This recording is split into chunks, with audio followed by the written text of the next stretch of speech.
埃厄德又惨遭强制下线，2条鲶鱼直接把人干破防，1条烟熏成肉干吃，1条直接串起来啃着吃。好家伙，真的是不给埃厄德机会。现在时代变了，外面全是干饭德，小日子那是一天比一天滋润。这次哥们来到卢旺达，非洲大舞台，想埃厄跟着来。其实这里食物资源还是挺丰富的，只能招惹的没几个。对于世界第一打野来说，给把刀他能把这里安排的明明白白。只是这次什么都没有带，甚至连头发都放在家里，只有摄影机带着录制成功得学，教你如何用双手成就梦想。现在差不多在海拔2000米的地方，都不敢大口呼吸太多，离阳光也是越来越近。不想美黑的德野要赶紧找水源搭建庇护所，也就那边还有个湖等着他，差不多也要7公里。如果不是太阳实在太猛的话，走个3-4小时就差不多。这边有动物的脚印出现，看来都是往水源那走。瞧瞧这粪便，德爷那是高兴的不行，证明附近食物还是挺多的。等安顿好后，必须得狩猎看看。这热的天气，牛马都知道躲起来，也就德爷这真牛马要赶路过去。这里出现水牛的粪便，一看就知道是他们休息过的地方，那水源肯定离这里很近。德爷又开始给的笑起来，看样子应该是顺利找到水源了。这滩水脏湿了一点，但也总好过脱水难受。至于会不会出现问题，德爷这铁胃可是经得住考验的，泥巴也要好好利用起来，这比那些防晒霜还有效果。除了臭之外，没有任何毛病，整个人那是瞬间精神起来。重点是量大还免费，现在动物都闻到身上的人味了。幸运的是还可看到落单的水牛，要是有打野刀就好了。这种 gank 的好机会可不多见，吃不到那就只能把它下回家。这样就可以安心的收集材料，每次都要整上小草群。心疼马赛克又惨遭失业，原本以为要搭建庇护所的，谁知道他来句又不下雨，有啥好弄的？还不能整点围墙保护自己，最好的选择就是在树下，哪怕有动物想要袭击过来，还能爬到上面吸吸。想在非洲的晚上过得舒服，那火堆就特别重要。干燥的环境搭配上干燥的材料，凭借德爷多年摩擦经验，这想翻车也是比较难的。稍微给点力就顺利整出火星，而拜火德的上线，那是彻底的火了起来。想八方来火，拜一拜总没错。开局还是比较顺利的，只是没有围墙保护，睡觉那是一点都不踏实，周围乌漆嘛黑的，只能听到动物的叫声。如果你没有火也没有树能爬，听德爷一句劝，这里水深你把握不住，快溜。隔天醒来就看到水牛群，双方距离那是太近了，只能等他们喝饱再过去。一块块移动的牛排真的是把人给馋哭了，看着他们开始离开，总算可以整点水，只是这水牛群确实有点过分，就剩这么点水给自己，接下来的找到新的水源才行。没想到这边还有惊喜等着，这井水脏是脏了一点，但也好过脱水晕倒。德爷的快乐那是又回来了。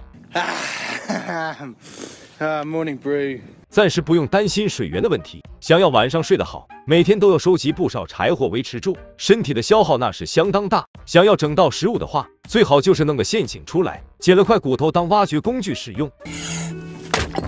使用起来手感还是挺不错的。当地土著会吃这种植物的根部，德爷也不知道叫什么，反正就是跟土豆差不多。挖掘消耗的能量比获取到的能量还多，这还不如直接躺下挨饿算了。问题是他就喜欢整吃的，一天不吃浑身难受。这些小土豆都不用清洗一下，直接放到火里面烤熟，吃起来味道还不错，有点像带有栗子味道的土豆，好吃就完事了。这边高地草原感觉也就这样，继续带下去没什么盼头，还是得到湖那边，至少那水喝起来更加过瘾。立刻回去收拾一下，隔天早上醒来就立刻出发。为了确保不会路上脱水晕倒，就只能趁着现在有水多喝一点。他估计会走一段路就休息会，不想到时又费力去生火，那把干草包裹起来，这样点燃过后弄熄灭，维持在一个闷烧的状态。不得不说，还是德爷经验丰富，换做其他人早就出发了，一切准备就绪，开始前往湖那边。比起周围活跃的动物，还是要多留意脚下的情况。虽然说出发前喝了不少水，但在太阳的暴晒下，感觉自己就跟在烧烤架上一样，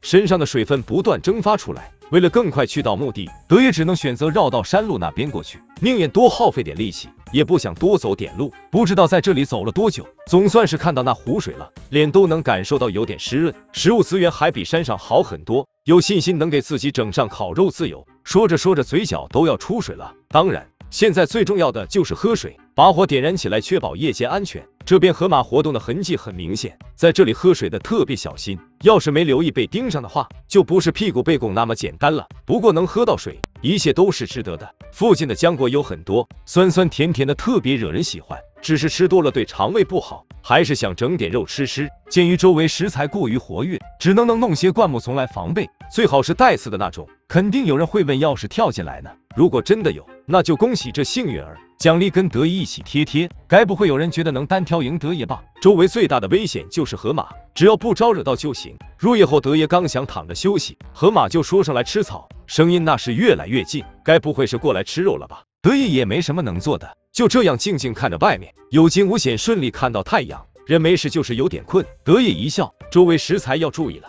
世界第一打也要开始狩猎。其实也不用太过担心，毕竟大家都是有律法保护的，主要还是看鱼鸟这边的情况。来条大鱼也能吃上一段时间了。不得不说，这边动物痕迹就是多，怎么就不见有送上门的呢？营地附近有河马出来溜达，德爷最烦的就是他们，吃又吃不到，驱赶又会报复。那边湖水就别指望能看了，还是绕到另外一边看看。如果考虑吃点绿植的话，那仙人掌果绝对是顶配，只需要小心不被刺扎到。这些果实还是挺好拿的，其实这样也挺适合做围墙的，只是周围没有树爬，不然可以一边躺着一边吃果肉。表面看有点像是猕猴桃，吃起来并没有什么味道，不过能吃就不错了。如果想要在这里过得舒服，那就得想办法弄到肉吃，不然光靠挨饿那就没意思了。还是先把狩猎工具弄出来。瞧瞧灌木丛这种特别适合做绳索，编织起来会更加牢固。德爷盯上湖边的鸟类，它们看起来不是很聪明的样子，多放点诱饵到陷阱上面，相信肯定有鸟过来的。这套索一弄就是好几个，多布置一些成功率肯定有所提高。还是经典中的经典结构，里面的浆果德爷看到都想吃，那些鸟就更加不用说了，什么时候抓到只是时间的问题。水里面还有不少鱼等着被抓，立刻安排捕鱼陷阱出来，争取到时有鸟有鱼，这生活想想都觉得滋润。先用棍子围起来，就留个地方让鱼进来，到时就别想着再出去了。德爷刚准备愉悦起来，隔壁河马就发出声音，这脾气是有点大了，现在就怕他会溜达过来这边，陷阱要是被撞坏那就哭惨了。隔壁刚好就有白蚁巢，正好拿去做诱饵等鱼进来，一切都已经准备就绪，就看什么时候有肉能吃。等待的过程中，也就这些浆果能够吃。问题是接连几天都没效果，德爷那是变得越来越烦躁，小脑袋都开始有点转不动了。明明陷阱一点问题都没有，可就是没有想送上门的。难道是诱饵不够诱人吗？还是说他们也学会挨饿不吃了？情绪那是变得越来越低落，需要一点点肉改变这个情况。现在都已经不止3天饿9顿了，不能继续生气被动，主动出击到附近探索看看，要是有新的食物途径，自己那是更有机会吃上肉。然而效果也不是很明显，今天太阳没那么猛，他要到更远的地方看看，自己也不知道哪里有吃的，尽量往动物活跃的区域看看。刚走过来就说吓得狒狒了，难道是自己气场太强吗？自己最近也没吃到肉，这有什么好怕的呢？跟着狒狒过去看看咋回事。没有想到这边动物更丰富，真后悔没有带打野刀过来，随便整上一头，自己都能吃上很长一段时间。仅靠双手还是有点担心，真的是越看越饿，恨不得冲上去肉搏一下，能弄到只吃就好了。原本都想着今天要挨饿，没想到碰到坨新鲜像粪便，这些可是好东西，看起来像不像雪糕，还是抹茶跟巧克力味的。德爷就连大象吃过的东西也要闻，如此行为也就他看起来正常，换做其他人这样给笑，那不得扇他几耳光。周围什么吃的都没有，也就当自己进到动物园观光，还是挺想跟大象靠近点的，小心翼翼的尾随在后面。这精神状态确实是有点问题，真怕把大象给吓到，这要是冲过来，德爷跑得再快也没有用。不过能如此靠近大象，内心那是激动的不行，跟动物园里饲养的不一样，这些散发着野性的魅力。那边长颈鹿也很不错，德爷都好喜欢它们，真想天天都能在饭桌上看到，越看那就越想哭。大家都这么友好的样子，为什么就不愿意这肚子团聚呢？这次挑战是没机会整到吃的了，全程由饥饿德为你展示如何挨饿，继续这样带下去只会让自己伤心。最后看看陷阱那边怎么样，捕鸟陷阱也就那样，真的是看都不想看，只能将希望寄托在捕鱼上。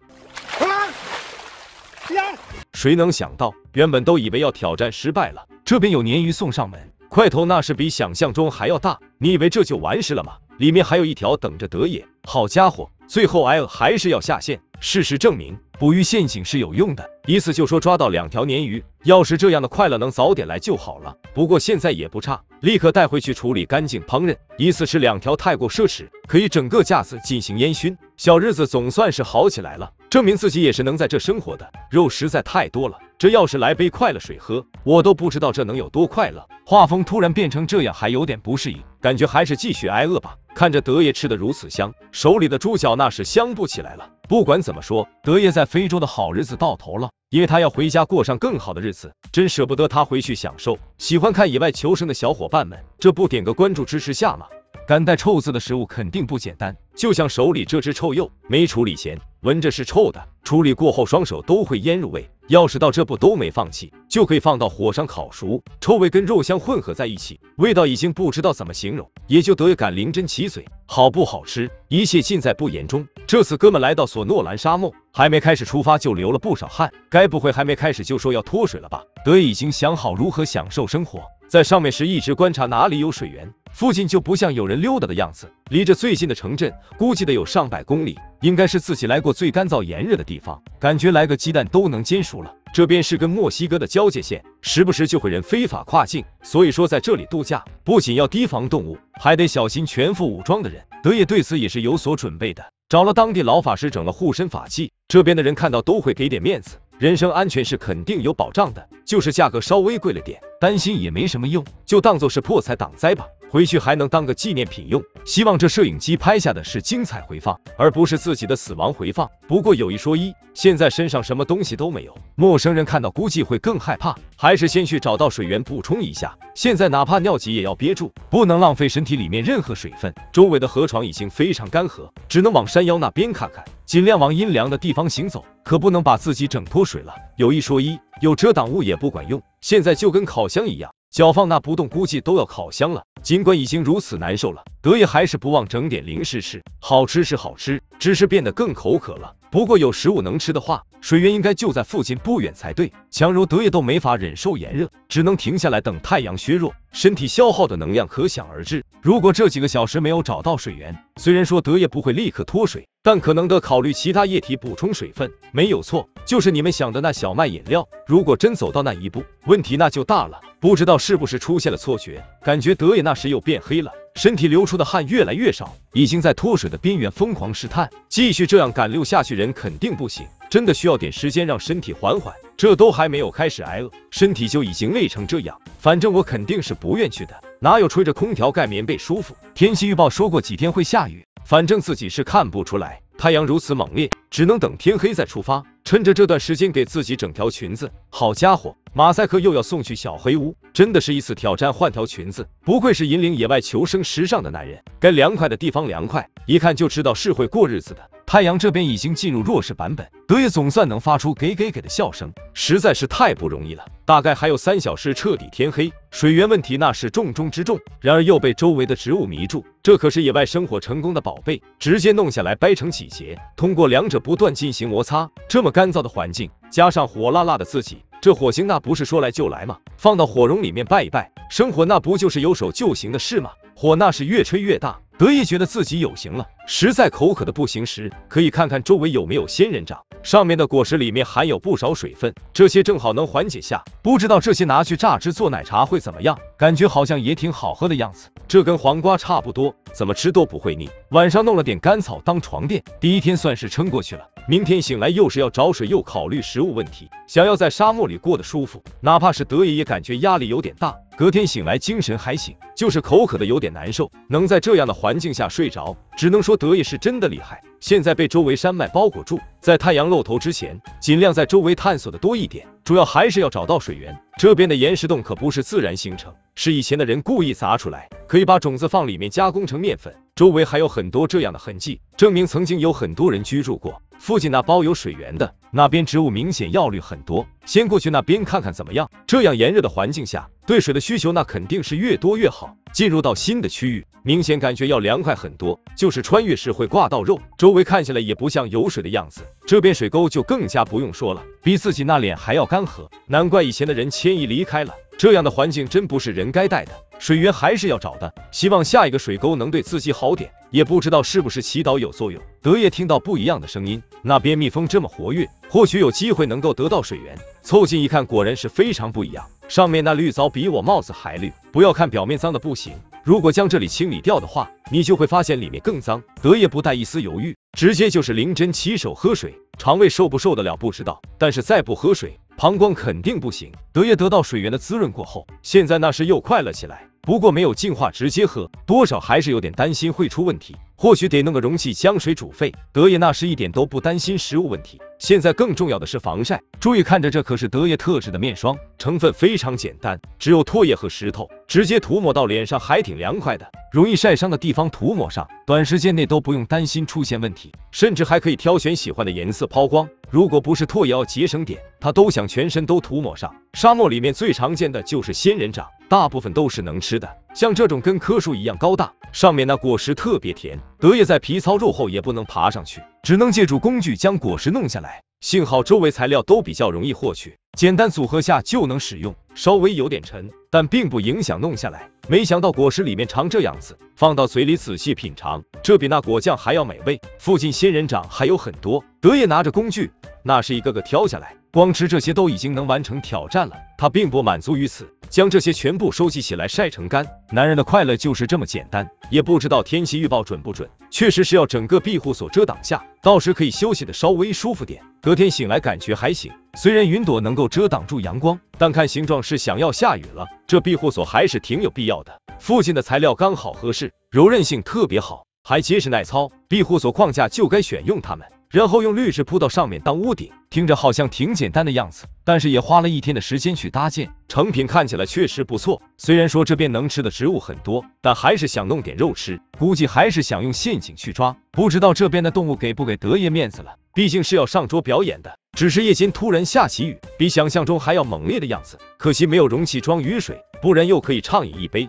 等到雨停的时候已经天亮，庇护所那是一点问题都没有，这边降雨应该不会太过频繁，珍惜留下来的水源，这些比那水沟的好喝很多，直接顿喝，整个人那是舒服多了。尽量让雨水蒸发的少点，喝过没有问题的水，再也不想去喝那臭水了。虽然说自己不想去喝，但肯定有动物不嫌弃，所以在必经的路上安排陷阱，脑袋光光就是转得快，那肯定要点个赞才行。陷阱看起来是简单了点，但他路过时头往里面一钻，那包能到德爷肚子，那浓缩成精华，反正闲着也是闲着，还不如多制造些陷阱，这样可以挑选自己喜欢的死亡回放。如此贴心的德爷是真的很行。一般来说都是用来抓杰瑞的，但有时也会误伤到鬣蜥。不过无论是哪一种，德爷那都是愿意统统打包带走，不多不少也就5个陷阱而已。明天有空再布置一些，务必让周围的食材都能体验到。想法是挺好的，只是他们不喜欢吃果实，一个陷阱都没有触发成功。原本这还没什么时候，只是没想到会有偷水的，这必须得抓住放火上烤才行。德爷还在想什么玩意赶过来，自己竟然一点都没察觉到。周围的陷阱没看上吗？严重怀疑是过来挑衅，通道陷阱那边还被破坏掉，看来德爷是碰到对手了。原本想着找个地方休息一下，没想到会看到壁画，说是有上千年的历史了。反正我是一点都不信，如果真有这么宝贵的话，德爷就不会打算也在上面涂画，利用岩石摩擦除些颜料。我就看看德爷想留下什么，看样子有点像兔子，他就是想利用陷阱抓到纸。不过有一说一，确实是好看。有没有人想要这周边？不仅可以当装饰品，关键时候还能保护自己，简直就是过节送礼的顶配。德爷搬来更大的石头过来，务必要将那偷水贼抓住，无论谁过来求情都不好使，砸下去那是相当疼。可是经过德爷亲身验证过的，被砸了不止一次，手指都被干出血了，必须得来只兔子补补才行。希望岩壁那些先祖能够保佑，不然出现什么意外可没人能保证。陷阱这边尝试多次后总算搞定，只要他敢来，骨头包成碎片的。不知不觉已经来到第9天，除了没有吃到肉外，其他过得已经相当可以了。布置那么多陷阱，一个能用的都没有，是他们太过狡诈，还是自己太过单纯？就在自己失望时，好家伙，兔子没抓到，整道纸活臭鼬，刚刚喷射了不少分泌物，真的是非常臭。虽然说手里并没有砍刀，但是可以用石头先干掉。处理的过程一定要特别小心，如果不小心被分泌物弄到眼睛，这边可没有干净的水源清洗。虽然说只是沾染到手上，但是实在臭的难以接受。一番忙碌下也就整出这点肉，必须得整点水清理下才行，然后才能放到火上烤熟。肉香跟臭味混合在一起，自己都不知道怎么形容好，光吃肉还是少了点意思。可以收集一些豆荚，直接吃也是甜上心头。打算利用那些岩洞进行加工，尽量把种子碾碎成粉末混合起来，加点唾液和汗水到里面，就能揉捏成面团。光是这样有点干巴，里面整点仙人掌果肉，好不好吃就不知道了，但是含得量一定非常高。臭鼬那是烤的有点意思，不知道怎么形容味道好，希望是闻着奇怪，吃起来没问题。直接一大咬下去，瞧瞧德爷这小表情，懂的都懂，反正能吃就对了。强烈建议大家去尝一下，对味蕾来说是个大考验。先把烤肉放到一边，还是看看馅饼怎么样，里面散发着甜甜的香味，德爷都发出给的笑声。臭鼬还是馅饼好吃，相信大家已经有答案了吧？吃饱之后天降甘露，这样的生活实在太棒了。好好享受大自然的洗礼，快乐就是这么简单，只是不能把摄影机整坏，不然这次挑战就白来了。雨那是越下越大，坐在山洞里面欣赏风景，这才是野外求生正确的打开方式。快乐总是那么短暂，又到了说再见的时候了，不知道德爷后面会去哪里度假呢？大家别忘了点赞关注，一起跟着德爷混，3天饿9顿不是梦。